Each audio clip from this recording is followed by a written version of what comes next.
नमस्कार मित्रों। उपेंद्र नाथ रैना साहित्य संवाद के इस मंच पर मैं अपने दोस्तों का हार्दिक स्वागत करता हूं, अभिनंदन करता हूं।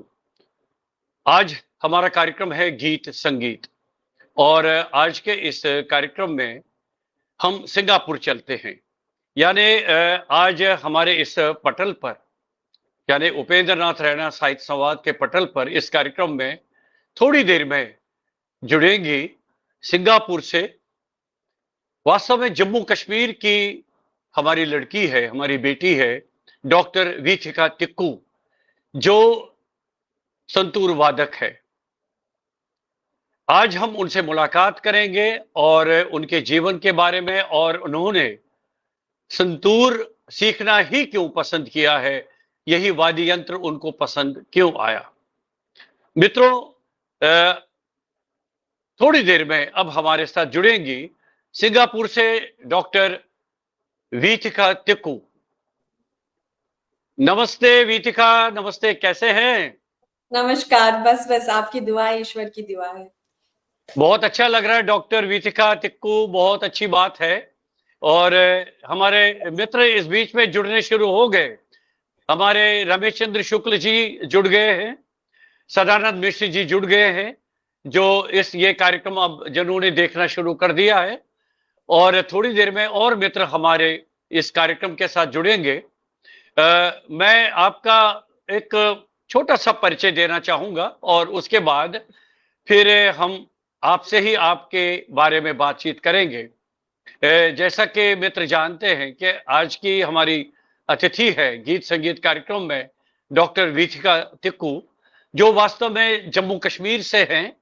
और सबसे महत्वपूर्ण बात यह है कि ये पहली महिला संतूर वादक है जम्मू कश्मीर से।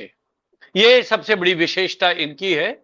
और इन्होंने संतूर वाद्य यंत्र ही क्यों पसंद किया है और इनके गुरु कौन रहे हैं, इसके बाद इनकी यात्रा आगे कैसे चलती रही है, वो हम वीथिका से ही बातचीत करेंगे। अ, आप दो शब्द कहना चाहोगे वीथिका शुरू में? जी, सबसे पहले बहुत-बहुत धन्यवाद आपका और आपके साथ जितने भी जुड़े हुए लोग हैं उनका, कि उन्होंने इस टाइम मुझे टाइम दिया और मुझे सुनने का मौका दिया। और मेरा ये सौभाग्य है कि मैं इस क्षेत्र से हूँ और इस स्टेट से हूँ स्पेशली। और ये मुझे बहुत प्राउड फील होता है, नॉट ओनली ये सोच के कि मैं फर्स्ट फीमेल संतूर प्लेयर हूँ, जस्ट बिकॉज मैं सर्व कर सकती हूँ अपने इंडिया में। और जब भी मैं कहीं बाहर भी जैसे गई हूँ अभी भी और अभी रह भी रही हूँ, तो मैं अपने स्टेट का नाम स्पेसिफिकली जब लेती हूँ तो मुझे बहुत ज्यादा प्राउड फील होता है। तो again thank you everyone, thank you to you कि आपने मुझे अपने मंच पे बुलाया। Thank you so much. Vithika, बहुत अच्छा लग रहा है आपको देखकर। और इस बीच में सीमा बिरला जी हमारे साथ जुड़ गई हैं। अब हमारे मित्र जुड़ने शुरू हो गए हैं और मैं चाहता हूं कि हम आपसे बातचीत शुरू करेंगे। आपका परिचय तो मेरे पास है, लेकिन उस वो अपने मित्रों को, मोनिका अजय कौल जी भी हमारे साथ जुड़ गई हैं। मैं चाहता हूं कि आप एक डेढ़ दो मिनट के लिए कार्यक्रम का शुभारंभ अपने बहुत अच्छे राग संतूर वादन से शुरू करिए। जी, आपका स्वागत है। Thank you. तो मैं संतूर में आपको राग यमन के बारे में थोड़ा सा इंट्रोडक्शन दूंगी, हल्का फुल्का, जस्ट एक मिनट का।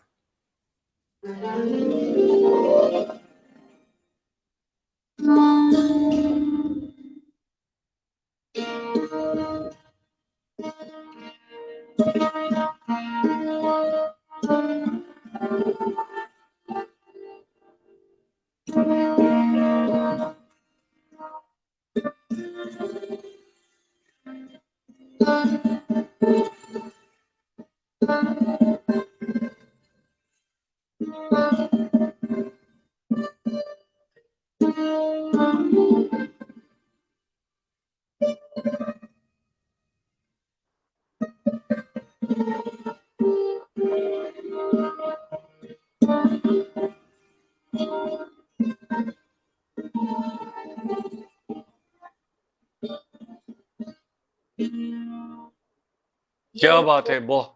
जी जी यमन जी, इसके का बारे में हल्का सा मैंने आपको झलक दी है। बहुत बढ़िया, बहुत अच्छा। इस बीच में हमारे साथ शशांक वली जी जुड़ गए, भारत दास जी जुड़ गए, राहुल बाली जी जुड़ गए, काशिफ खान साहब और रमेश वली जी भी हमारे जुड़ गए। सबका मैं हृदय से आभार व्यक्त करता हूं। आज हमारे बीच में डॉक्टर वीतिका तिक्कू वल्ली है सिंगापुर से, जो पहली महिला संतूर वादक है जम्मू कश्मीर से।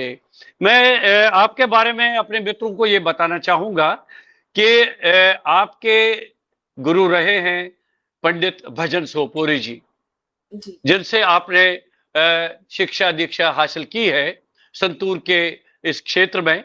और साथ में सितार में आपका बनारस घराना रहा है बीतिका, और सूफियाना घराना में संतूर तो है ही। और जी सबसे बड़ी बात यह है कि आपकी मुख्य प्रेरणा जो है आपकी अपनी मां रही है, डॉक्टर पद्मनी तिक्कू जी, जो खुद प्रतिष्ठित सुपरिचित सितार वादक है। उनका भी जी मैं बहुत बहुत हार्दिक स्वागत करता हूं। हो सकता है कि वो आपका ये कार्यक्रम देख रही होंगी। इस बीच में शैलजा भारद्वाज जी भी जुड़ गई, रूबी वली जी भी जुड़ गई, पिलकेंद्र अरोड़ा जी और रमेश चंद्र शुक्ल जी। तो विथिका, सबसे पहले आपसे मैं ये जानना चाहूंगा कि आपने अपनी जो शुरुआती दीक्षा शिक्षा है, शुरुआती जीवन जो है, कहां से शुरू किया है? मेरा जो बचपन से ही ट्रेनिंग हुई है वो मदर के अंडर हुई है, और एक बड़ी ही बेसिक ट्रेनिंग हुई थी। मतलब जैसे कि घर में थोड़ा बहुत इंस्ट्रूमेंट होता है तो सिखा दिया जाता है बच्चे को, उस तरीके से स्टार्टिंग हुई। और इसी तरह से मेरे ब्रदर की भी स्टार्टिंग हुई। बट मेरी मदर ने शायद मुझ में वो रुझान देखा होगा, या उनका खुद भी ये था कि वो उस लेवल पे परफॉर्म करें। और इस यंत्र को, मैं तो यंत्र ही कहूंगी क्योंकि इसका जो शेप है, आगे में आप जब हम बात करेंगे तो मैं आपको इसका थोड़ा स्पिरिचुअल एंगल भी बताऊंगी। तो इस यंत्र को उन्होंने मेरे लिए चूज किया स्पेसिफिकली, ये इसके लिए मैं बहुत धन्यवाद करती हूँ उनको और यहाँ पे भी। तो उन्होंने देखा कि इस तरह से मेरा है, थोड़ा सा आर्टिस्टिक टेम्परामेंट है। तो उन्होंने फिर मुझे 11th-12th में स्पेसिफिकली, जहाँ की मेरे सारे स्कूल मेट्स, मेरे नेबर्स और स्पेशली कश्मीरी पंडित्स जो बच्चे हैं, वो नॉन मेडिकल या मेडिकल फील्ड में जा रहे थे। तो मेरी मदर ने ये एक, आई वुड से, वाइज डिसीजन या फिर एक यूनिक माइंडसेट के साथ उन्होंने ये प्रपोजल रखा। और सबसे अच्छी बात है कि मेरे फादर श्री आर के तिक्कू जी, उनका भी बहुत इसमें कंट्रीब्यूशन है, क्योंकि उन्होंने समझा और उन्होंने, वो खुद भी बांसुरी खुद बजाना चाहते थे, उनका बहुत शौक था, उन्होंने थोड़ा बहुत सीखा भी है बनारस हिंदू यूनिवर्सिटी से। तो इसी तरह से उन लोगों ने मिलके फिर ये मेरा डिसीजन लिया, और मेरे को पंडित भजन सोपोरी जी के अंडर इवेंचुअली, जब मैं ग्रेजुएशन कर रही थी दिल्ली यूनिवर्सिटी से, तो उन्होंने वहां पे मुझे एज अ गुरु शिष्य परंपरा इनरोल कर दिया। तो कितने वर्षों तक आपने पंडित जी से ये प्रशिक्षण ले लिया? और वैसे तो वो बहुत स्वभाव से तो संत, उनको तो संतूर का संत तो कहा ही जाता था। हमारे आकाशवाणी के वरिष्ठ मित्र थे। जी रेडियो कश्मीर में भी उन्होंने बहुत अच्छा संगीत के क्षेत्र में नया नया इनोवेटिव काम किया है। तो जी जी कितने सालों तक आपका ये प्रशिक्षण रहा पंडित जी के साथ? मेरी जर्नी अगर मैं आपको बताऊं, थोड़ा सा आपको थोड़ी हंसी भी आएगी और मजेदार है जर्नी काफी। सो हुआ ऐसा था कि मेरे को उन्होंने कहा कि लाइए बच्ची को मैं सुनना चाहता हूँ कि उसने क्या सीखा है, क्योंकि उनको पता था कि मेरी मदर जो है ऑलरेडी म्यूजिशियन है। तो उन्होंने उन्होंने मेरे को सुना। तो मेरे को मदर ने बड़ा ही ज्यादा प्रिपेयर करके भेजा था, ये राग वो ऐसे, ये पूरा मुझे उन्होंने कोचिंग दी थी। ऐसा पूछेंगे तो ये बोलना, फादर ने, मैं पूरा कोचिंग के साथ गई। तो जब उन्होंने पूछा, तो अब खैर आर्टिस्ट हैं वो और इतना परफॉर्म कर चुके हैं, उनको तो पता है कि क्या तैयार करके इंसान आया है और कौन इंसान ऑन द स्पॉट बोल रहा है। तो उनको थोड़ी हंसी भी आई, क्योंकि मैंने बने बनाए अपने आंसर्स रखे थे। तो उन्होंने मेरे को सिर पे हाथ रख के कहा कि कोई बात नहीं, ठीक गाती हो, मन है सीखने का? बड़े ही प्यार से उन्होंने पूछा। मैंने कहा जी बिल्कुल। तो फिर उन्होंने कहा बड़ा मुश्किल साज है। तो मैंने कहा कोई बात नहीं गुरुजी, आप सिखाएंगे तो मैं सीख लूंगी। फिर उन्होंने कहा कि आप अपने मेरे पेरेंट्स को कि आप इनको मेरे पास ही रख दीजिए, दिल्ली में ही, दिल्ली यूनिवर्सिटी में ही एडमिशन करवाइए, ताकि आगे ये अपना डिग्री भी लेती रही, ऑनर्स में मैं लेती रही, और फिर आगे मैं संतूर भी सीखती रही। और संतूर फॉर्चुनेटली मेरे हाथ में आया है जब मैं मास्टर्स फाइनल कर रही थी। 5 साल पूरे गुरुजी ने सिर्फ और सिर्फ मुझे अपने साथ स्टेज पे ही बिठाया, आई वुड से। और इनिशियली पहले वो जब मुझे बिठाते थे तो मेरे पास कोई इंस्ट्रूमेंट नहीं होता था। I used to sit like that, मतलब एकदम ऐसे। और मैं बहुत हैरान होती थी कि ये मुझे इस तरह से क्यों बिठाते हैं। अनकंफर्टेबल भी होती थी। अब जैसे यूनिवर्सिटी में कोई प्रोग्राम होता था उसमें बैठती थी, तो मेरी फ्रेंड्स वगैरह बोलती थी तेरे पास तो कोई इंस्ट्रूमेंट ही नहीं है, तो ऐसे तुम क्यों बैठती हो। तो फिर एक दिन 1-2 बार हुआ, 2-3 बार हुआ, फिर उसके बाद मैंने गुरुजी से पूछ लिया। मैंने कहा कि आप मुझे इस तरह से क्यों बिठाते हैं, मुझे अच्छा नहीं लगता है। तो कह रहे हैं कि बस मुझ में फेथ रखो, मैं जो बोलता हूँ सिर्फ वो करो, डोंट क्वेश्चन मी। मैंने कहा अच्छा ठीक है। फिर उसके बाद उन्होंने मुझे तानपुरा दिया। मैं तानपुरे पे उनके साथ कुछ कुछ कॉन्सर्ट्स दिल्ली में बजा, मतलब बैठी। तानपुरे के बाद सुर संतूर मिला जो कि सुर मंडल की तरह ही था, वो बजाया। फिर मैंने मेरा संतूर जब फाइनली आया तो अब गुरुजी ने मुझे कहा कि तुम संतूर लेके बैठोगी, लेकिन हाथ में लेके बैठोगी, बजाओगी नहीं, सुर संतूर बजाओगी। अब मेरे को उसमें भी इम्पेशंस था कि संतूर हाथ में होने के बावजूद मैं बजा क्यों नहीं सकती। तो उन्होंने कहा कि सबसे पहला जो चीज है, जो इतने सालों से, 5 साल से मैं तुम्हें बता रहा हूँ, जो मैं तुम्हें कन्वे करना चाहता हूँ, पेशेंस। सबसे पहला जो एक जिसे कहेंगे शिक्षा का पाठ, म्यूजिक में स्पेसिफिकली पेशेंस। आपको बहुत पेशेंस रखना है। सेकंड, आपको ऑब्जर्वेशन, सिर्फ ऑब्जर्व करना है। तो मैंने कहा कि मैं तो ऑब्जर्व करती हूँ आप कैसे गाते हैं, क्या करते हैं। नहीं, गाना और बजाना नहीं देखना है, तुम्हें ये भी देखना है मैं कैसे लोगों से मिलता हूँ, मैं कैसे स्टेज पे बात करता हूँ, मैं कैसे संतूर उठाता हूँ, मैं किस तरह से अपना ऑरा क्रिएट करता हूँ, मैं कैसे। तो ये छोटे छोटे नुआंसेस जो थे वो मुझे आहिस्ता आहिस्ता पता चले, अच्छा ये भी होता है, अच्छा आर्टिस्ट ऐसा भी होता है। अच्छा, मुझे फिर जब मैंने दिल्ली यूनिवर्सिटी में पढ़ाई भी की, तो ग्रेजुएशन में हम लोगों का कोर्स था, तो उसमें ये था कि आपको जब बैठना है स्टेज में तो you have to be aesthetically pleasing. आप अपना फेस अजीब सा नहीं बना सकते, आप कुछ अलग तरीके से आवाज नहीं कर सकते, आप छींके नहीं, मतलब you have to be in a well etiquetted, जो एक होता है ना इंसान, वैसे आपको। क्यों? तो मतलब मैंने उस पूछा पोस्चर में बैठना है आपको वैसे, पोस्चर हाँ। में बैठना है, बड़े ही सलीके से बैठना है। तो मैंने कहा गुरुजी इसमें क्या है, इंसान है, कभी कुछ हो जाता है, खांसी आ जाती है, क्यों नहीं करना है। बिकॉज आप पे सब ध्यान, आपका सबका ध्यान आपके ऊपर केंद्रित है, आप सेंटर स्टेज है। सेकंड, आपको द आइडल अपना एक पर्सनालिटी बनानी है, क्योंकि आपको देख के बहुत सारे लोग इंस्पायर होंगे। तो आपको वैसा अपना एक करेक्टर या फिर अपना जो पर्सोना है वैसा रखना है। तो ये थोड़ा सा उन्होंने उनके साथ रहा। अच्छा, तो आपने आपने जैसे ये संतूर है, ये वाद्य यंत्र जो है, हम्म, इसको आपने क्या अंडरस्टैंड किया है? ये मतलब अभी आपने पंडित जी का सबसे पहले देखा होगा, उसको स्पर्श भी किया होगा और हम्म, उनको ऑब्जर्व भी किया होगा कि किस तरह से वो इसको बजा रहे हैं। राग, कौन सा राग था पहले जो आपने पंडित जी से सीखा है? मैंने जो सबसे पहला राग था वो रागेश्वरी सीखा था, क्योंकि इसमें भी एक मजे की बात ये कि वो अपना इंस्ट्रूमेंट किसी को छूने नहीं देते थे, वो नहीं स्ट्रिक्टली। देते। हाँ हाँ, वो बिल्कुल। और उनका जो रूम था वो भी एक, मैं कहूंगी सैक्रेड रूम था, उसमें हर कोई जा भी नहीं सकता था। चप्पल उतार के नहा के एकदम जैसे आप पूजा रूम में जाते हैं, बिल्कुल वैसे आपको जाना है।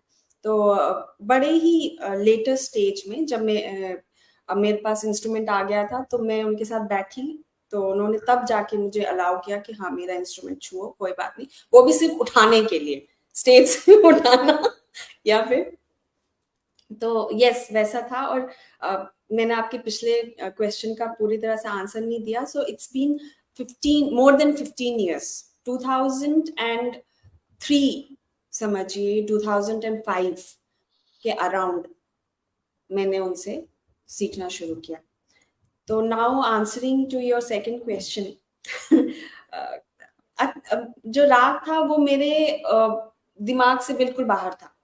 मैं आपको बताती हूँ क्यों, क्योंकि रागेश्वरी या फिर बसंत बुखारी ये सारे कॉम्प्लेक्स राग में आते हैं, जो कि बहुत बड़े लेजेंड्स आर्टिस्ट लोग जो बजाते हैं। तो मेरे को समझ तो आया नहीं, कुछ कुछ मैं पहले राग, और इंडियन म्यूजिक में ये भी है कि बहुत सारे राग इस तरह से हैं कि उनके ऐसे स्वरों की पेयरिंग है कि वो दूसरे राग से मिक्स हो सकते हैं, तो आपको वो भी केयरफुल होना पड़ता है। तो उन्होंने स्टार्टिंग ही मेरी रागेश्वरी से की, और थोड़ा सा मुझे उस समय डिफिकल्टी हुई, लेकिन आहिस्ता आहिस्ता मुझे यूज टू में हो गई, क्योंकि मेरे को ये भी लगा कि मेरा, उन्होंने स्तर बढ़ा के मुझे सिखाया है, उन्होंने स्तर नीचे से नहीं सिखाया, स्तर बढ़ा के सिखाया। तो जैसे कि जो छोटे छोटे राग होते हैं, जो इनिशियल रागास हैं, वो मैंने अपनी मदर से सीखा, वो तो मैं already in a way prepare थी, लेकिन जो प्रोफेशनल रागास हैं या जो मुश्किल राग है, वो गुरुजी से मैंने सीखना शुरू किया और रागेश्वरी से स्टार्ट किया। चले, बातचीत तो हम जारी रखेंगे, थोड़ा बहुत अभी अगर कुछ याद होगा कि पंडित जी से सबसे पहले संतूर पर आपने क्या क्या ग्रहण किया है, उनसे क्या लिया है। जी जी, आपका स्वागत है जी। मैं आपको पूरे स्क्रीन पे ला रहा हूं आप। जी जी, मैं संतूर को थोड़ा सा एंगल दूंगी ताकि संतूर पे थोड़ा फोकस रहे।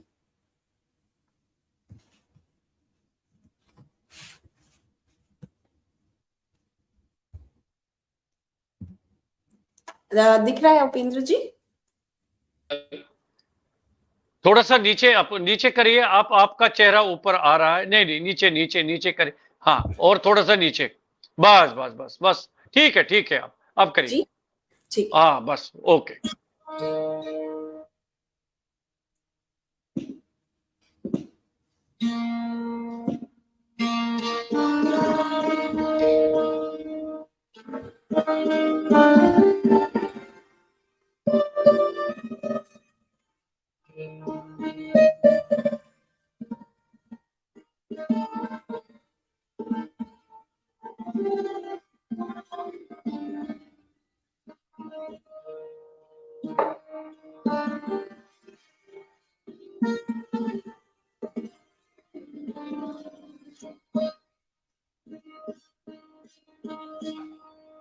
ये मैं राग यमन ही मैंने मिलाया हुआ है, तो मैं इसी में आपको एक वोकल की बंदिश बजा के थोड़ा सा दिखाऊंगी, जो मुझे गुरुजी ने सिखाई थी। सबसे पहले उन्होंने एक वोकल की मुझे बंदिश बोली थी कि चलो मैं तुम्हें सिखाता हूँ वोकली, और फिर मैंने उसको इंस्ट्रूमेंटल में चेंज किया।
बहुत बढ़िया। वैसे तो बात सही है, कई हमारे जो मित्र जुड़े हैं, अनंदा पाटनी जी अमेरिका से जुड़ी हमारे साथ, और शैलजा भी जो बड़ौदा से जुड़ी हैं, तो उनका कहना है कि संतूर की आवाज थोड़ी सी कट रही है।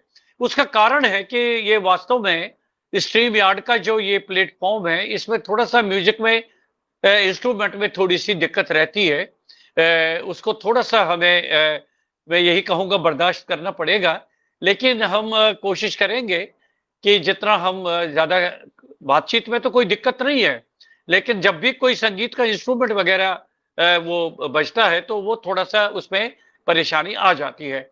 लेकिन हमारा जो मेन फोकस है वो डॉक्टर वीथिका टिक्कू से बातचीत पर ही है कि इतनी कम उम्र में उन्होंने कैसे इतनी ख्याति प्राप्त की है। क्योंकि मैं बताना चाहूंगा कि अपने मित्रों को कि आपने पंडित जी के साथ, पंडित भजन सोपुरी जी के साथ बहुत सारे इंटरनेशनल कॉन्सर्ट्स में भाग लिया है। तो उसके बारे में बताइए। लगभग 50 हैं वो, जो मुझे मालूम चला है। जी, उन्होंने काफी सारे राग बनाए भी हैं, बजाए भी हैं, बट मेरा जो एसोसिएशन उनके साथ रहा है, I will be very honest with you, वो तब रहा है जब मैं अपने यूनिवर्सिटी की क्लासेस कर लेती थी, उसके बाद उनके साथ एसोसिएशन मेरा रहा है। और मैं, जैसे कि अभी सब लोगों ने ये कहा कि आवाज नहीं आ रही थी संतूर की, तो जो कॉम्पोजिशन मैंने बजाई है वो मैं थोड़ा सा आपको वोकली सुना देती हूँ, ताकि लोगों को शायद थोड़ा सा वोकली समझ आए। क्या बात है।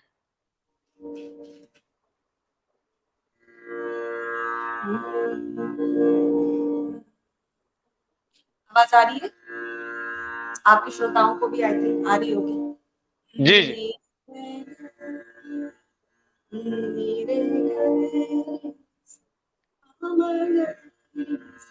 अच्छा, ये जो राग यमन है, आप जिसके उसको बारे बंद करिए, आप तानपुर को बंद करिए, आप ऐसे गा लीजिए, वो बेटर रहेगा। जी डिस्टर्बेंस हो रही है क्या? जी जी, आप चुप बंद कर दीजिए। जी, आप गाइए। जो राग यमन है, इसका समय शाम का है,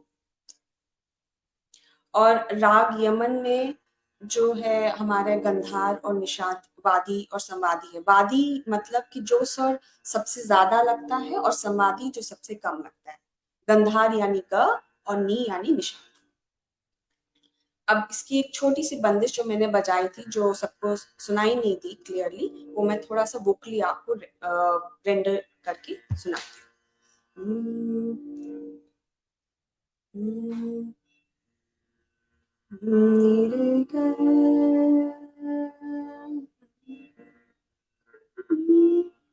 तेरी आली पिया बिन सखिएरी, आली पिया बिन सखी कलेना परत मोहे, करी पल छीन दीन कलेना परत मोहे, गरी पल छीन दीन एरी, आली पिया बिन सखिएरी, आली पिया बिन।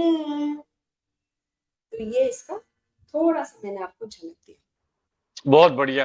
थोड़ा सा फिर एडजस्ट करिए अपना कैमरा, आप थोड़ा सा अपना जो फोकसिंग है, हाँ थोड़ा सा बस, अब बीच में आ जाइए, ठीक है।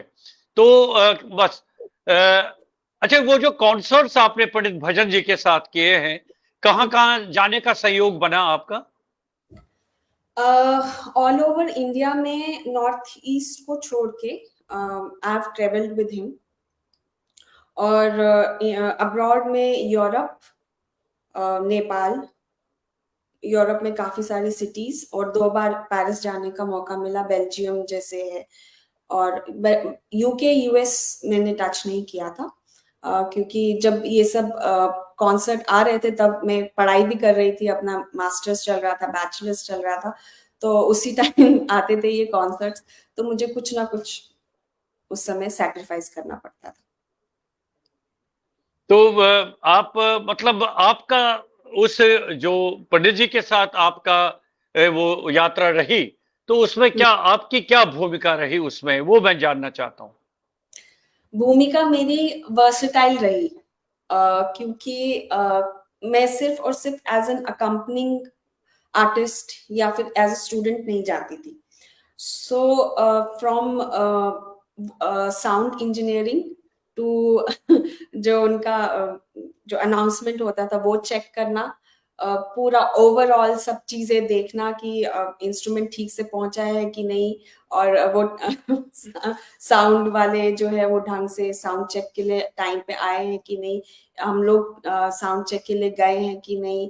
सो बहुत सारे मल्टीपल रोल्स उसमें रहते थे. एंड स्पेसिफिकली जब अब्रॉड में आप करते हैं परफॉर्मेंसेस, तो कुछ जैसे हिंदी के हम लोगों के टेक्निकल वर्ड्स होते हैं जो हमारे म्यूजिक में भी हैं, जो संस्कृत से डिराइव्ड है. तो वहां पे जो अनाउंसमेंट करते हैं उन लोगों का थोड़ा सा अलग एक एक्सेंट रहता है, तो उनको वो ठीक करवाना. तो उसके लिए जैसे मैं स्पेसिफिकली बैठ जाती थी उनके साथ और उनको बोलती थी कि आप नहीं, ये अगर यमन है वो बोलेंगे यामन, तो मैं उनको यामन नहीं बोलूंगी, उनको बोलूंगी Yaman. So I have to make them go through a speech kind of therapy for almost 15 minutes 10 minutes. तो इसी तरह जैसे वो गुरुजी का नाम भाजन बोलते थे, तो उनको भजन अच्छा, बता. भाजन. जी जी जी. हाँ, तो मतलब ये छोटी छोटी चीजें थी. तो वो सब चीजों को ठीक कराना, क्योंकि बेसिकली क्या है कि जो श्रोता में बैठा इंसान है, जो ऑडियंस में इंसान बैठा है, वो फर्स्ट टाइम सुन रहा है चीजों को, वो फर्स्ट टाइम नाम भी सुन रहा है, राग भी सुन रहा है, तो उसके दिमाग में वही मार्क बैठ जाएगा कि हाँ, ये यही नाम है. तो I have to make sure that कि हम अपनी तरफ से एक करेक्ट जो वर्ड है या उसके प्रोनाउंसिएशन है वो बताएं. बहुत बढ़िया, बहुत अच्छा. लेकिन मैं एक बात आपसे जानना चाहूंगा, उसके बाद आपके डॉक्टरेट पे बात करूंगा. वैसे मैं सोच ही रहा था, राहुल बाली जी हमारे साथ जुड़ गए, उनका भी यही प्रश्न है कि आपका मेन फोकस पीएचडी का क्या था, उस पर हम बात करेंगे. लेकिन उससे पहले आपसे ये जानना चाहूंगा कि आपका जो ये वाद्य यंत्र है, तो जैसे भजन जी का था, तो वो तो भजन जी का वाद्य यंत्र था, उसमें उन्होंने अपने हिसाब से मॉडिफिकेशंस किए थे और अपने हिसाब से उसको बनाया था. आपकी क्या आपका वाद्य यंत्र जो है, कैसे कहेंगे ये वीचिका का संतूर है? सबसे पहले तो मैं इस बात को बहुत ही अच्छे से लाउडली कहना चाहूंगी कि जो गुरुजी ने काम किया है इस इंस्ट्रूमेंट पे, पंडित भजन सुपोरी जी ने, उसके बाद इसमें स्कोप नहीं है कुछ भी आगे करने का. डेवलपमेंट वाइज, बजाने वाइज ऑफ कोर्स हर किसी का अलग अलग स्टाइल होता है. अब वही कॉम्पोजिशन मैं चारुकेशी के बजाऊंगी और वही कॉम्पोजिशन आपको भी सिखाई जाएगी, आप भी बजाएंगे, तो वो अलग होगा बाय डिफॉल्ट, वो क्योंकि पर्सनालिटी का डिफरेंस आता है. Number one. नंबर दो बात ये है कि जो इंस्ट्रूमेंट, जैसे कि मैं अपने श्रोतागणों को भी ये बताना चाहूंगी, जो इंस्ट्रूमेंट अभी मेरे हाथ में है, it's more than 100 strings. Generally जो बजा रहे हैं हमारे इंडिया में भी, या फिर जो भी इंडियन स्टाइल का संतूर है, वो बहुत कम 80 या 70 के ही रेंज में आ जाता है, वो छोटा संतूर होता है. इस संतूर में मीड़ भी है, चिकारी भी है, तरब भी है, ये सारी चीजें. और इसमें जो बजाने का स्टाइल है, वो वोकल का स्टाइल भी हम लोगों ने इसमें डाला हुआ है. जैसे कि मैंने वोकल की जो बंदिश गाई, वो बजाई भी, तो हम लोग गायकी अंग से बजा रहे हैं, गायकी अंग से जो है उस तरह से अपना रेंडिशन कर रहे हैं. और इसमें हम सिर्फ और सिर्फ गायकी ही नहीं कर रहे. अब जैसे कि इसमें हम लोग सरोद का अंग आ जाता है, वायलिन का अंग आ जाता है, बहुत सारे अलग अलग तरीके के इंस्ट्रूमेंट को गुरुजी ने इसमें किस तरह से आप कॉम्पोजिशन में यूज करेंगे और किस तरह से वो इफेक्ट देंगे. क्योंकि ये इंस्ट्रूमेंट, जब जैसे कि हम सब जानते हैं, इसका पुराना नाम शततंत्री वीणा था, जो संस्कृत नेम है शततंत्री. तो 100 स्ट्रिंग की वीणा थी, और ये स्पेसिफिकली हमारा जो सूफियाना म्यूजिक कश्मीर का जो रहा है उसमें बजाया जाता था. और हम जैसे कि जानते हैं कि ईरानियन इन्फ्लुएंस की वजह से कुछ कुछ चेंजेस भी आए हमारे म्यूजिक में, खाने में, पहनावे में, तो इंस्ट्रूमेंट में भी आया था और वही कैरी ऑन हो रहा था. बट गुरुजी ने इसको क्लासिकल में कैसे कन्वर्ट किया। After he got his degree from US as a composer, he got his degree. फिर उन्होंने इसमें वेस्टर्न तरीके से किस तरह से फ्यूज किया चीजों को। तो इसमें स्कोप ही नहीं है उपेंद्र जी कि आप कुछ और ऐड करें। अब इसमें सब्ट्रैक्शन ही हो सकती है, जो कि अब होती जा रही है, बिकॉज एक तो साइज बड़ा है और इसमें बजाने की इतनी सारी चीजें हैं कि सीखने वाले भी बोलते हैं कि नहीं, अब now we just don't want to go in such detail, क्योंकि उसके लिए बहुत पेशेंस, बहुत ज्यादा रियाज चाहिए। So that's the thing. तो इसमें आपने बहुत सारे कुछ यहाँ पर इंडिया में अपने सोलो परफॉर्मेंसेस भी दिए होंगे। जी बिल्कुल दिए। मैंने दिल्ली में स्पेशली श्री राम कला केंद्र है वहां पे ऑडिटोरियम, वहां पे शीला दीक्षित जी आई थी, उस समय वो सीएम थी, तो उनके सामने भी प्रेजेंट किया है। मैंने इंडियन हैबिटेट सेंटर में भी परफॉर्म किया है। और जैसे कि आपको पता होगा लोक कला मंच है लोधी रोड में, वहां पे भी मैंने परफॉर्म किया है। और भी मैंने छोटे छोटे चैरिटी शोज भी किए हैं अपनी कम्युनिटीज के लिए और इंडिया अब्रॉड में तो किया ही है। तो आपको तो बहुत सारे जो मुझे पता चला है, बहुत सारे स्कॉलरशिप्स भी मिले हैं, फेलोशिप्स भी आपको दिए। तो किस क्या कोई फर्दर स्टडी के लिए दिया गया है, या इसी इंस्ट्रूमेंट को आगे कंटिन्यू करने के लिए, इसी में ज्यादा परफॉर्मेंसेस वगैरह देने के लिए? सो फर्स्ट जो स्कॉलरशिप मुझे ग्रांट हुई थी, जो मैंने अवेल नहीं की, वो मास्टर्स में मिली थी मुझे। बिकॉज उस समय जिनके ज्यादा परसेंटेज होते थे, एक सर्टन परसेंटेज उन्होंने रखा था, 60, 65 या 70 आई गेस, उससे ज्यादा परसेंटेज जिनका रहता था उनको वो देते थे दिल्ली यूनिवर्सिटी में। उसके बाद मैंने साहित्य कला परिषद, जो दिल्ली गवर्नमेंट ऑफ इंडिया जो है उनकी ही संस्था है, दिल्ली की, स्पेसिफिकली दिल्ली एनसीटी, वहां से मुझे संतूर सीखने का, यानी गुरुजी से संतूर सीखने के लिए स्कॉलरशिप मिली थी। फिर ministry of culture government of India, वहां से भी मुझे फेलोशिप मिली यंग आर्टिस्ट की, गुरुजी से ही सीखने के लिए या संतूर को आगे सीखना और उसको प्रैक्टिस करने के लिए।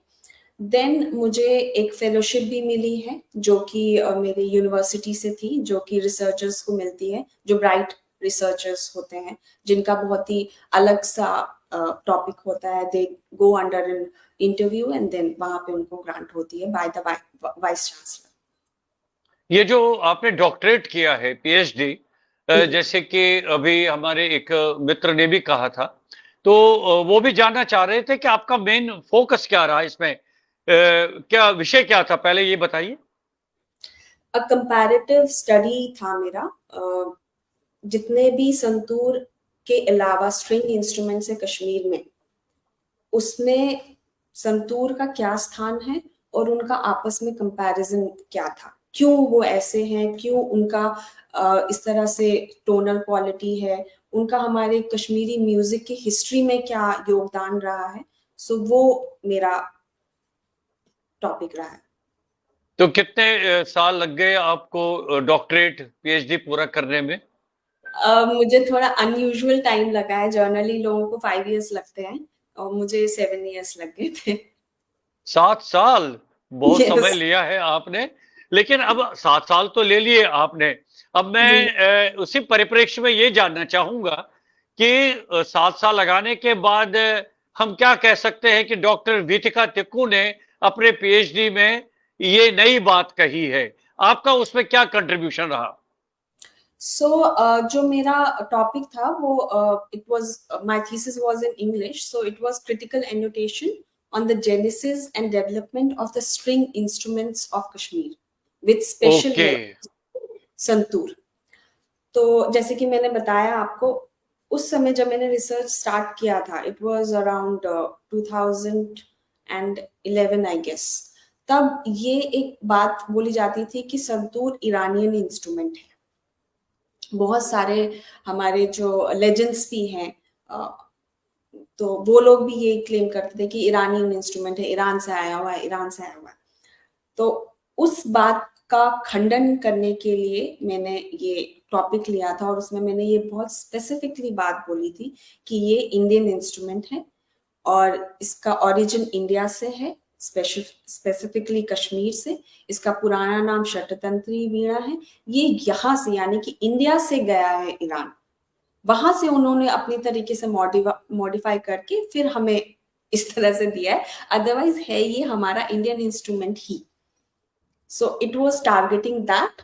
प्लस मैंने इसमें बहुत सारे हिस्टोरिकल पर्सपेक्टिव दिए हैं, जो एज अ इंस्ट्रूमेंटलिस्ट या फिर जो कि इस स्ट्रिंग इंस्ट्रूमेंट को बजाते हो, उनको थोड़ा सा पता लगेगा। थोड़ा सा टेक्निकल है, आई नो, लेकिन उनके परिप्रेक्ष्य में मैंने ये थोड़ा सा अपना नहीं, मैं ये जानना चाहूंगा इसके बेसिस पे जो आपने ओवरऑल थीसिस किया है, रिसर्च, हम तो उसको रिसर्च कहते हैं ना, कि आपने शोध कार्य किया है, तो ये रिसर्च करने के बाद कोई ऐसा पेपर किसी मैगजीन में, किसी म्यूजिक के किसी बुक में क्या वो पब्लिश हुआ है, और जिसको कई प्लेटफॉर्म्स पे पढ़ा गया है, उस पर कमेंट्स किए गए, उसका एनालिसिस किया गया?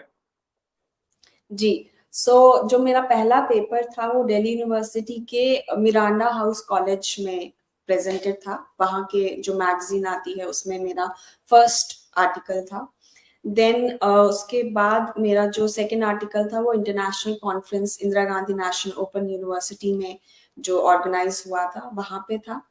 देन मेरा एक और रिसर्च पेपर सम करके एक संस्था है, बहुत ही अच्छी, पंडित विजय शंकर मिश्र जी की, उनका बहुत बड़ा योगदान है जैसे कि हम जानते हैं संगीत में, तो उनकी संस्था में भी किया था मैंने। फिर मेरा जो JNK कल्चरल एकेडमी, जो अपना शीजा और इस तरह के जो कल्चरल मैगजीन्स निकालते हैं, उसमें भी शिराजा, शिराजा, जी जी, उसमें भी मेरा एक आर्टिकल आया था। और फिर इलाहाबाद की एक बहुत अच्छी निनाद करके एक मैगजीन है, वो सिर्फ म्यूजिक में ही जो लोग बड़े ही हाई लेवल पे हैं उनके के समक्ष मेरा एक हम्बल एक प्रयास था। बहुत सारे मित्र हमारे जुड़े हैं, मैं कुछ नाम लेना चाहूंगा। डॉक्टर रमेश निराश जी जुड़े हैं, प्रणव भारती जी, डॉक्टर प्रणव भारती जुड़ी हैं, आशुतोष रैना जी जुड़े हैं, मदन भट्ट साहब जुड़े हैं, राहुल बाली जी तो जुड़े हैं, डॉली टिक्कू जी जुड़ी हैं, नीलम कुलश्रेष्ठ जी, शैलजा भारद्वाज जी, संतोष रैना जी, सदानंद मिश्र जी, बहुत सारे, आशमा कौल जी बहुत अच्छी कवियत्री हैं, वो भी जुड़ी हैं। बहुत सारे लोग, शशि लाहौटी जी, बहुत सारे मित्र हमारे जुड़े हैं। जो आपका ये कार्यक्रम, निशा चंद्रा जी जुड़ी हैं अहमदाबाद से, बहुत सारे मित्र हमारा ये कार्यक्रम देख रहे हैं। एक्चुअली संतूर में ये दिक्कत आ रही है, इसमें आवाज थोड़ी सी ब्रेक हो रही है। मैं चाहता हूं इसका एक छोटा सा पीस आप एक लगभग 1 मिनट का सुनाए, उसके बाद आप गाती भी बहुत अच्छा है, और जो संतूर पे आपने बजाया उसको आप अपने स्वर में प्रस्तुत करो जी।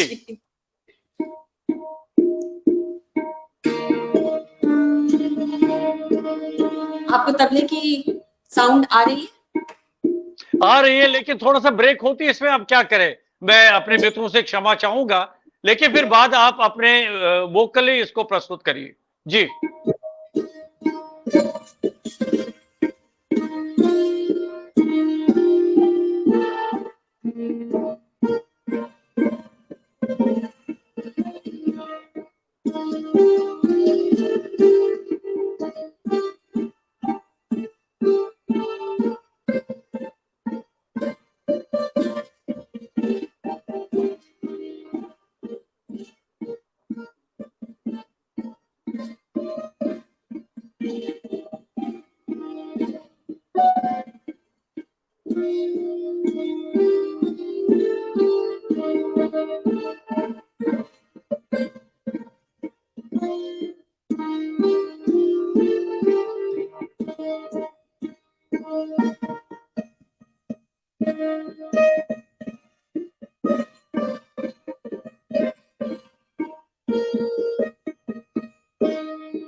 अब जो बंदिश मैंने आप बजाई थी वो मैंने थोड़ी सी गाई भी थी, लेकिन मैं इसको और अच्छे से आप लोगों को सुना देती हूँ इसके अंतरे के साथ जो मैंने पूरा बजाया है।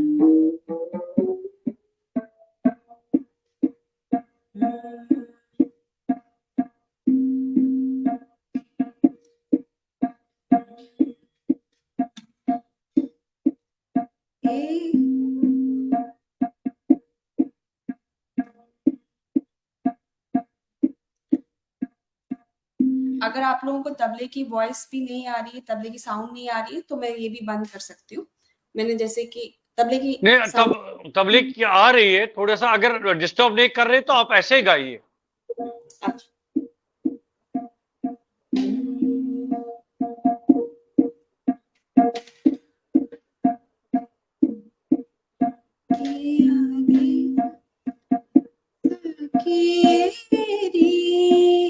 आली पिया बिन सखिएरी, आली पिया बिन सखी करना परत मोहे, घरी पल छीन लेना परत मोहे, घरी पल छीन पीन तेरी, आली पिया बिन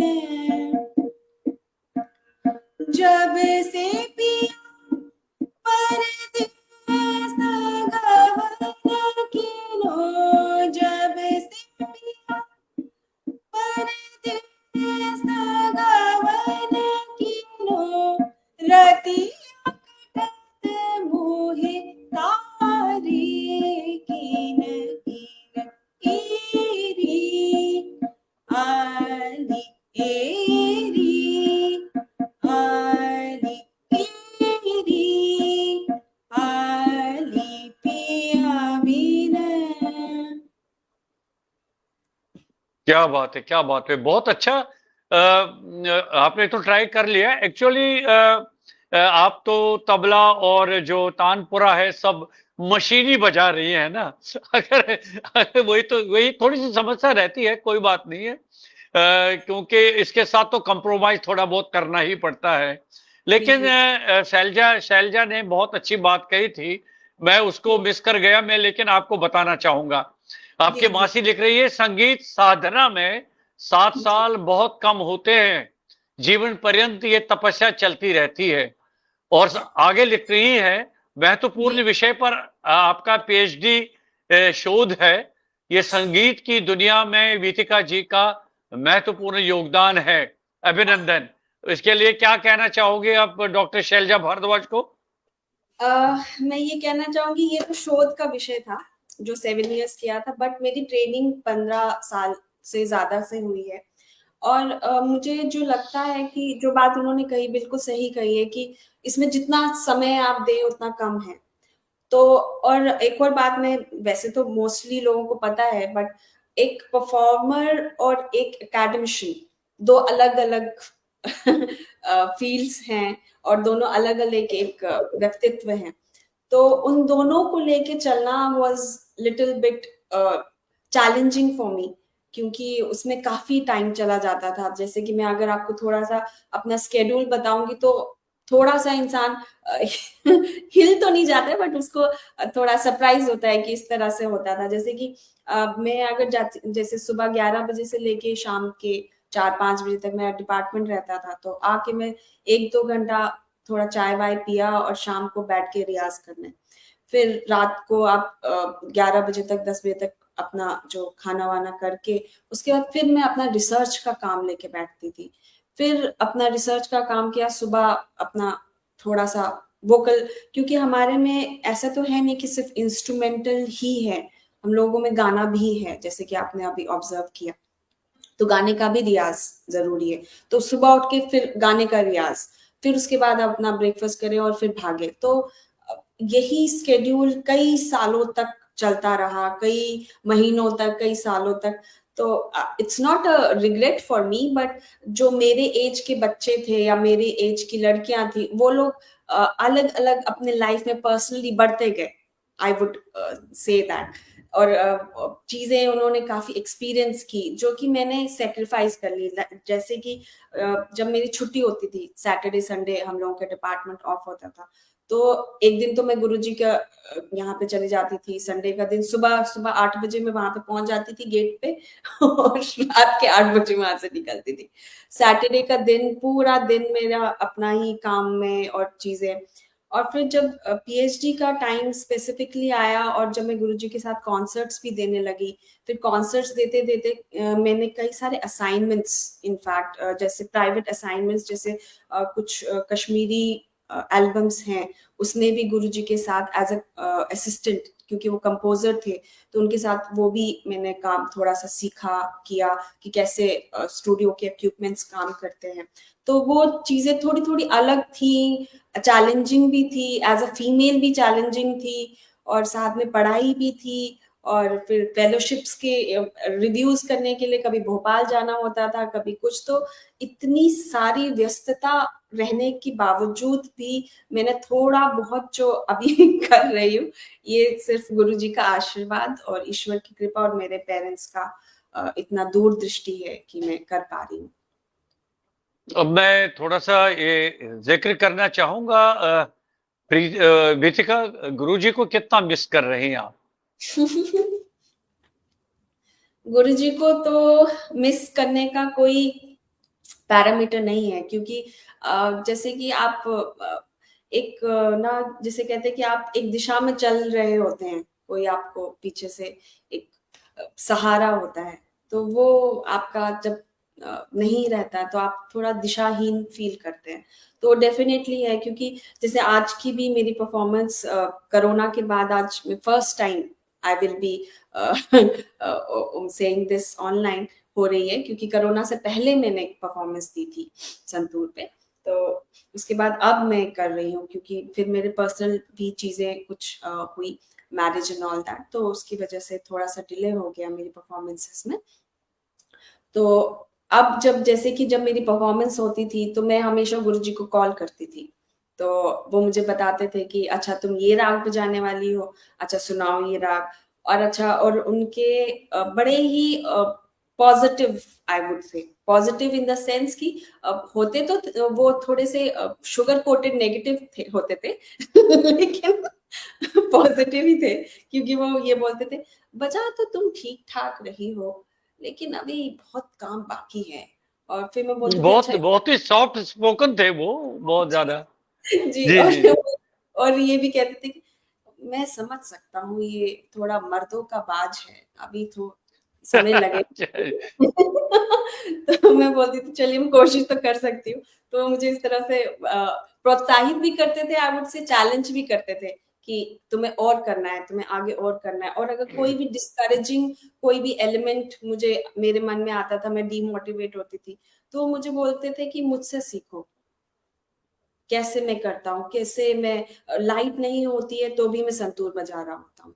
मेरे पास चप्पल नहीं थी, मैं तब डिपार्टमेंट जाता था। मेरे पास ये नहीं था, मेरे पास गिटार की स्ट्रिंग्स टूट जाती थी, मैं रस्सी लगा के बजाता था। तो वो सब चीजें जब वो बताते थे और मैंने उनको करते हुए भी देखा, इनफैक्ट एक तो कॉन्सर्ट में आए, वो स्पिक मैके करके एक संस्था है हमारे इंडिया में जो प्रमोट करती है जी इंडियन जी। क्लासिक को। उनका कॉन्सर्ट था, वो उस टाइम की बात मैं आपको बता रही हूँ जब स्पीक मैके उतना ज्यादा पॉपुलर नहीं था। तो जैसे गुरुजी तो बहुत ही ज्यादा सॉफ्ट स्पोकन और बहुत ही ज्यादा हम्बल एंड अंडरस्टैंडिंग आर्टिस्ट मैं बोलूंगी, बहुत मतलब कॉम्प्रोमाइज करते थे। और उनका सिर्फ ये फोकस रहता था कि किस तरह से म्यूजिक को आगे बढ़ाया जाए। तो एक इंस्टेंस मैं आपको बताऊंगी कि मध्य प्रदेश में उनका कॉन्सर्ट था, मैं थी और एक और अकम्पनिस्ट थे उनके साथ। तो हमें किसी स्कूल में जाना था बजाने के लिए, और उस स्कूल के रास्ते को आप पैदल ही कर सकते हो, क्योंकि वो पहाड़ी क्रॉस करके जाना था। तो सोचिए इतना भारी इंस्ट्रूमेंट संतूर हाथ में लेके, इतनी गर्मी में पसीने में, कुर्ता वुर्ता उन्होंने पहना हुआ है, मतलब एक तरह से इंसान टायर्ड हो जाता है, बट उन्होंने तब भी पेशेंस लूज नहीं किया। वो पहुंचे, वहां पे बच्चे बैठे हुए थे, उन और वो लोग बहुत एक्साइटेड थे। वो रूरल बैकग्राउंड के बच्चे थे। उन्होंने जब पहली बार संतूर देखा तो बड़े एक्साइट हुए, आवाज भी उन्होंने सुनी तो बड़े एक्साइट हुए।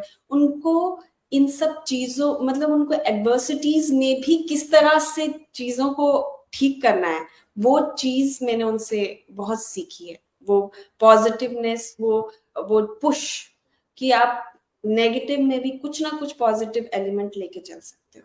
क्या बात है, बहुत बढ़िया, बहुत अच्छा। लेकिन आपकी ये विशेषता है ना, एक तो आपके साथ आपकी शक्ति, आपकी माँ भी है जो संगीत की इतनी बड़ी विदुषी है। जी जी वो तो उसका उसका आशीर्वाद आपके साथ है, एक जी जी सांत्वना भी है, जी आशीर्वाद भी है, और एक जी शक्ति के रूप में भी। ये देखिए, ये मनोवैज्ञानिक रूप से आप इसको अनुभव कर सकती हैं कि अगर कुछ है तो मैं माँ से पूछूंगी या उनसे शिक्षा लूंगी, उनसे जो मेरी जिज्ञासाएं हैं उनको दूर करूंगी। ये तो अपने आप में होता है। लेकिन दूसरी सबसे बड़ी बात है कि गुरुजी का आशीर्वाद आपके साथ लगातार निरंतर है, वो भी बहुत बड़ी बात है। और बहुत बड़ी। जी इनफैक्ट जी। जैसे कि अभी जब जब मैं सोचा था कि इस तरह से बजाना है, तो मैंने अपनी मदर से ही कंसल्ट किया था कि मैं राग यमन बजाऊं, तो उन्होंने मुझे बताया था। इनफैक्ट थोड़ा सा मैं अपने श्रोताओं को अपनी मदर के बारे में भी बताना चाहूंगी कि उन्होंने पंडित चक्रवर्ती जी से सितार क्या बात सीखा। है।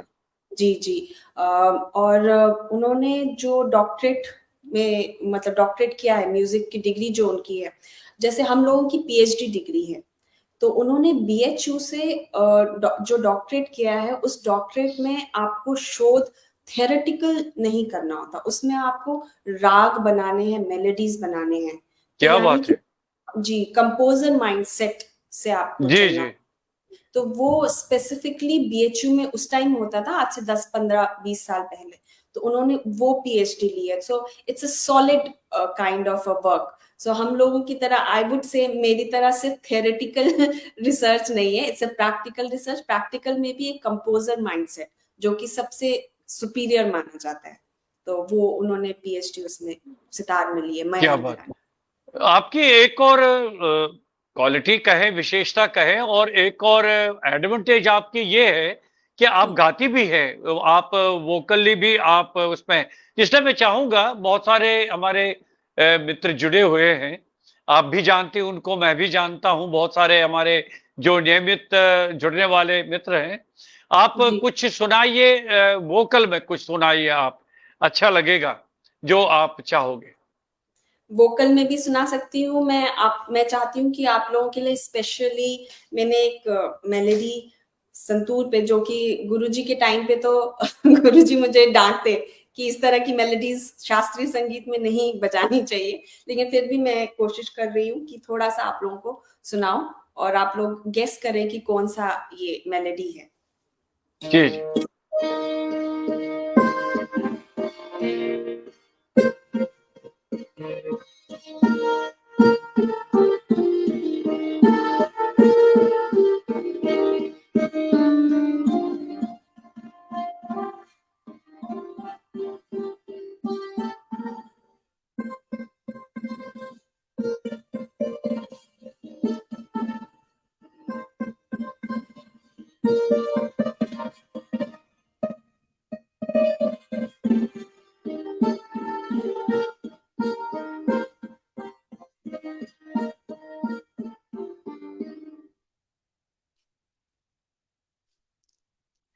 कुछ कमेंट्स? हाँ हाँ, सुनाइए, बहुत बढ़िया, पसंद आ गया। अब कुछ वोकल में सुनाओ आप, वितिका। जी, वोकल में क्या सुनना चाहेंगे आप? जो जो आप जो आपकी तैयारी है उस हिसाब से सुनाइए। ओके।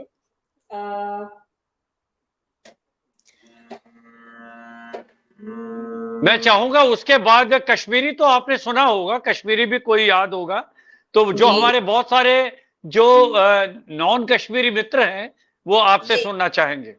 पहले आप सुनाओ जो आप सुनाना चाह रही थी। जी, मुझे सिर्फ आप 1 मिनट दीजिए, मैं इसको ट्यून कर लूं ताकि हाँ, करिए तो करिए, जी जी जी। जो पहले मैंने सॉन्ग अभी संतूर पे बजाया वो चंदन सा बदन चंचल सी तुबन, सो ये राग यमन में ही है, तो मैंने इसलिए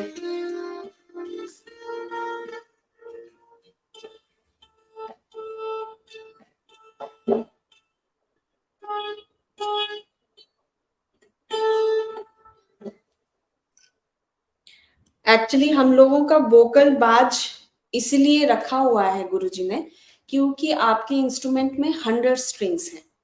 100, हम्म। तो 100 स्ट्रिंग्स को ट्यून करने के लिए आपकी नॉलेज भी उसी कैलिबर की होनी चाहिए।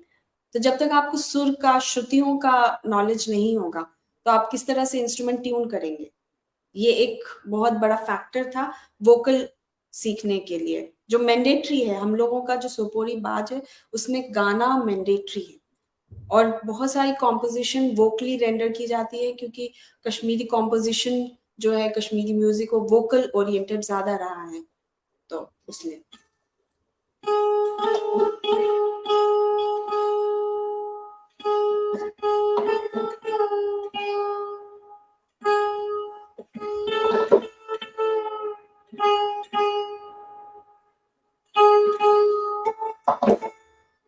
और मैं चाहूंगी इस बार जब मैं जो कॉम्पोजिशन में बजा रही हूँ, उस वो जो कश्मीरी ऑडियंस है हमारी, वो साथ में थोड़ा गुनगुनाएंगी तो मुझे ज्यादा अच्छा लगेगा।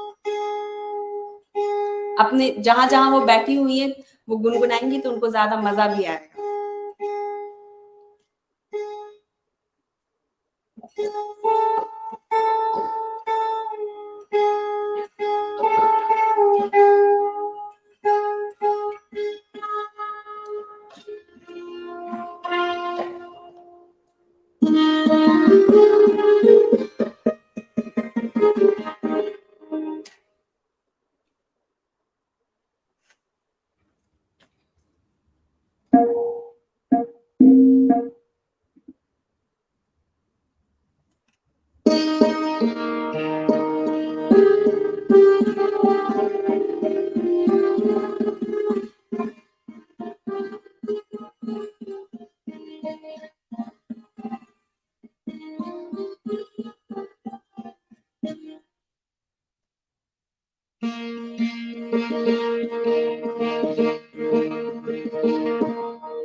क्या आपके श्रोता सुन पा रहे हैं मुझे? हाँ, सुन लिया, लेकिन अब थोड़ा सा वोकली आप सुनाइए। क्योंकि आवाज नहीं आ रही है। नहीं आ रही है, लेकिन मैंने कहा ना संतो, इसमें थोड़ा सा बीच में वो ब्रेक हो जाता है, इसमें आवाज, इसमें ठीक, स्ट्रीम में। कोई बात नहीं। तो जी। मैं चाहूंगी केंद्र जी आप भी थोड़ा सा मेरे साथ गुनगुनाइए, मैं थोड़ा सा आपके नहीं साथ नहीं, मैं भी। नहीं गाता हूँ, आपके आपके सुनेंगे जी, सुनाओ। आपको मैं एक इंटरेस्टिंग बात इसी पे बताती हूँ। जैसे आपने अभी कहा कि मैं नहीं गाता हूँ, या कई लोग बोलते मैं बजाता नहीं हूँ। ये बड़ी ही इंटरेस्टिंग बात है कि हर इंसान गाता है, हर इंसान बजाता भी है, बट वो आप बाहर कैसे लेके आए वो आपके टीचर पे और आपके प्रैक्टिस पे है। तो जैसे ये गाना है जो मैंने बजाया भी, अब इसकी पता नहीं आवाज आ रही थी कि नहीं आ रही थी। आइयो दिलास नैन, आइयो दिलास दिल की पर। अब आप थोड़ा सा ज्वाइन कीजिए उपेंद्र जी, तभी मजा आएगा। शाबाश शाबाश शाबाश, गाइए गाइए। दिलास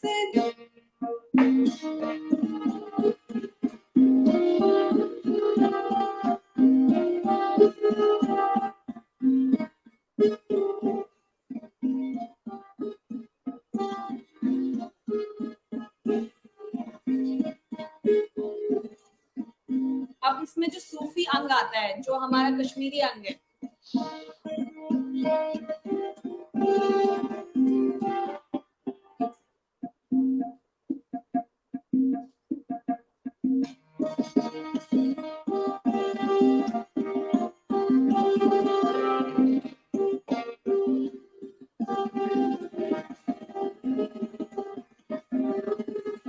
ये जो अंग है,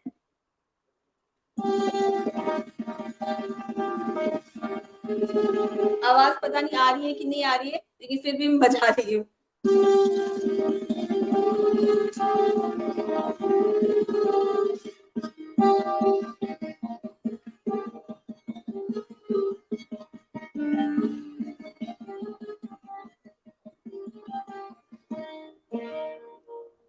कितनी आवाज आई मुझे नहीं पता, बट ये अंग जो है सूफियाना अंग है।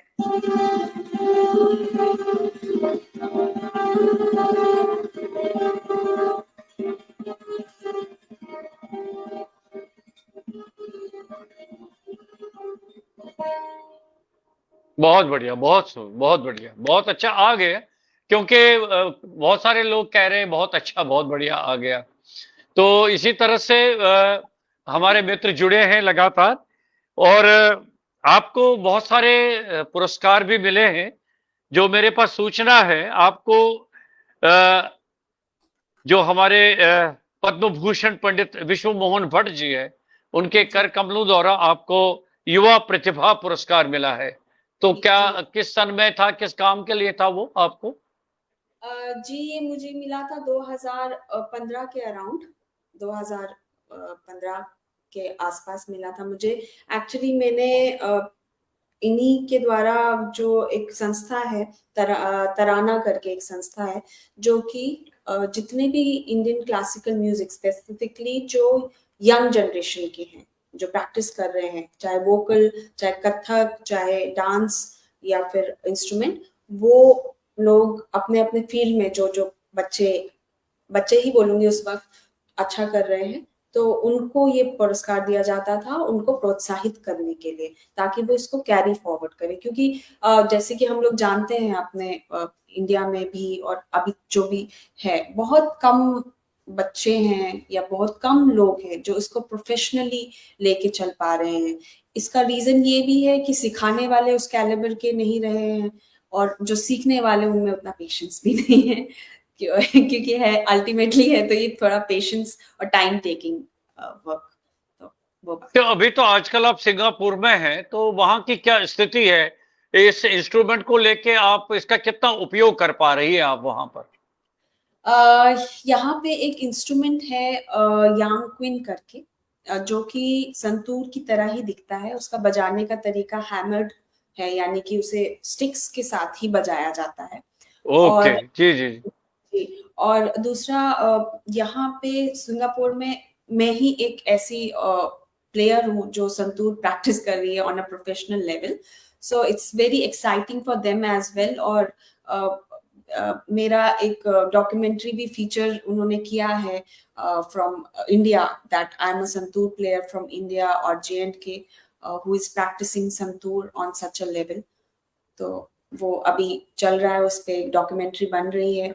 और कुछ कुछ कॉन्सर्ट्स के लिए भी हम लोगों को अप्रोच किया हुआ है, कुछ यूनिवर्सिटीज हैं और कुछ एकेडमीज हैं, तो उन्होंने, और सिखाने के लिए भी बहुत सारे इंटरेस्टेड है। सिंगापोरियंस भी हैं, चाइनीज भी हैं, मलेशियंस भी हैं, और कॉकेशियंस भी हैं, कॉकेशियंस भी हैं। तो ऐसा चलता जा रहा है, कुछ ना कुछ तो चलता ही जा रहा है। मतलब इस तरह से आपकी जो पूरी दिन का शेड्यूल जो है, दिनचर्या है, किस तरह से रहता है आपका? अभी भी ऑनलाइन क्लासेस चलते हैं आपके?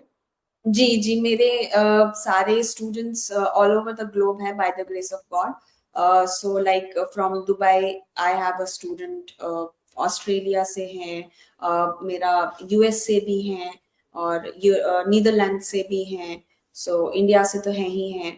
तो इस तरह से अलग अलग जगहों से मेरे स्टूडेंट्स, जो कि सिर्फ शौकिया ही नहीं सीख रहे, कुछ प्रोफेशनली भी सीख रहे, और कुछ इतनी सरप्राइजिंग बात है कि जो कॉर्पोरेट सेक्टर में होने के बावजूद भी इसको बहुत ही अच्छे लेवल पे गा रहे हैं, बजा रहे हैं इंस्ट्रूमेंट को भी। और जिस तरह से मेरा थोड़ा वोकल भी है by the grace of God, तो मैं थोड़ा वोकल भी ट्रेनिंग दे सकती हूँ, तो कुछ कुछ सीख रहे हैं मुझसे।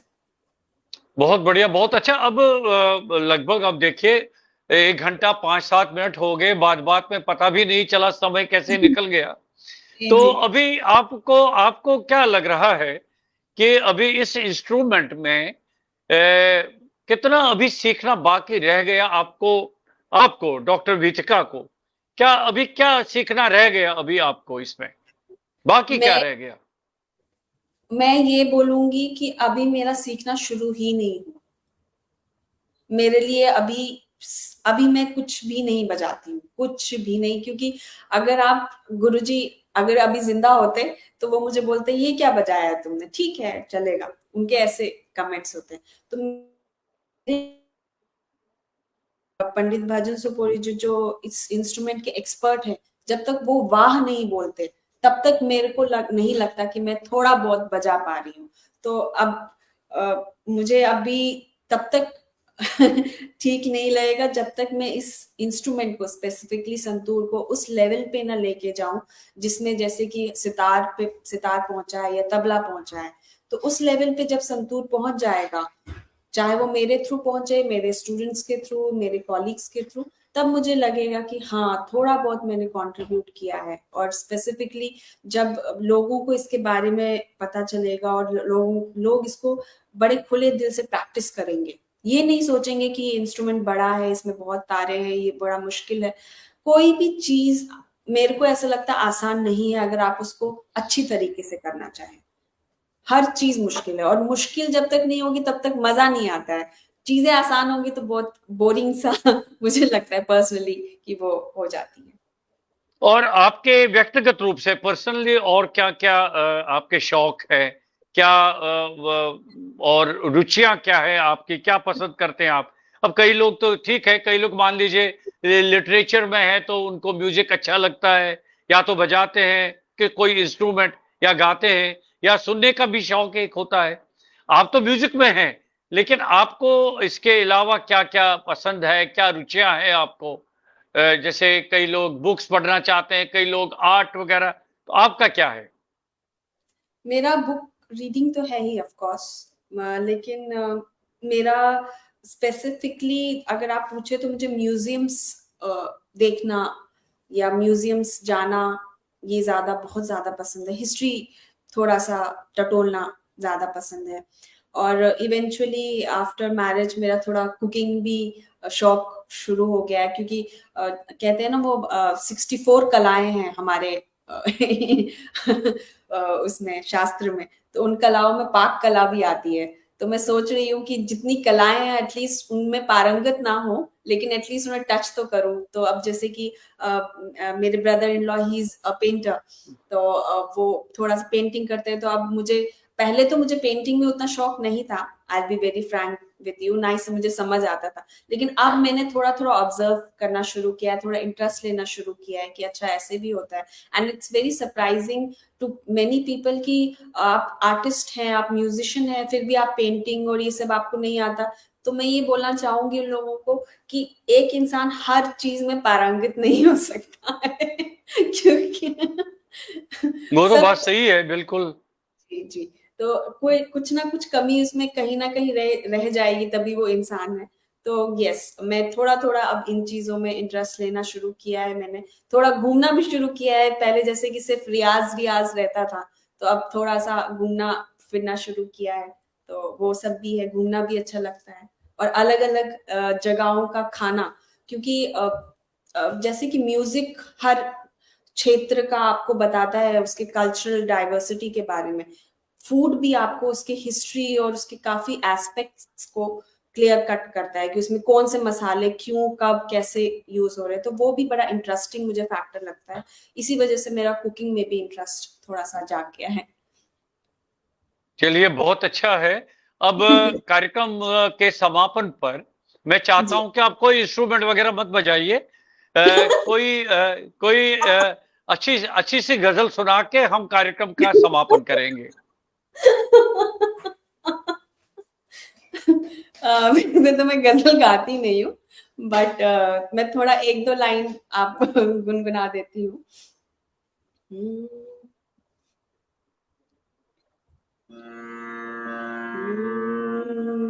ये फिल्मी गाना है, गजल ही मानेंगे इसको।